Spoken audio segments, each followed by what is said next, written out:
Bismillahirrahmanirrahim. Alhamdulillahi Rabbil Alamin.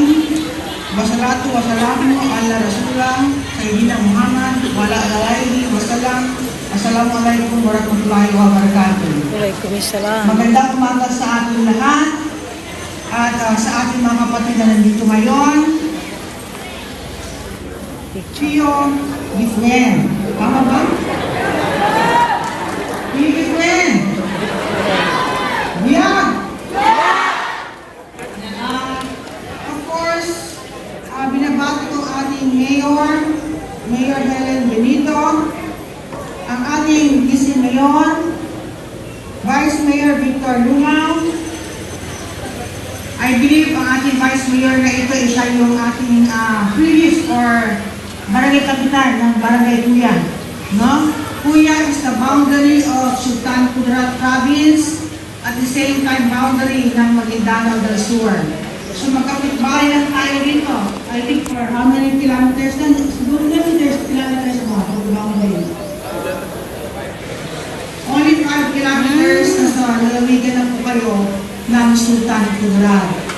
And see, at kung tinan po natin kung gaano maganda ang Sultan Kudarat ngayon, kung ikukumpara sa ating minamahal na lalawigan.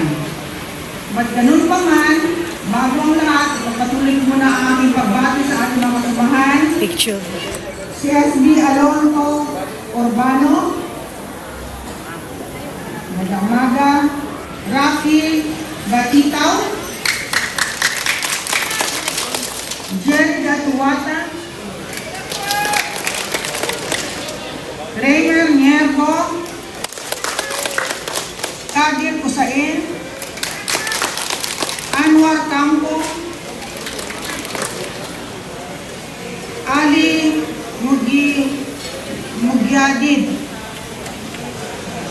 and Antonio Amado. Alam nyo, mga kapatid ko sa bayan ng sa Barangay Kuya, tama po yung sinabi ni Kapitan.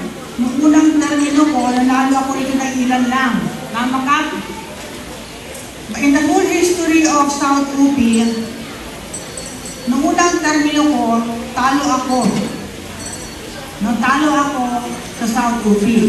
Pangalawang termino ko, nanalo ako ng konti.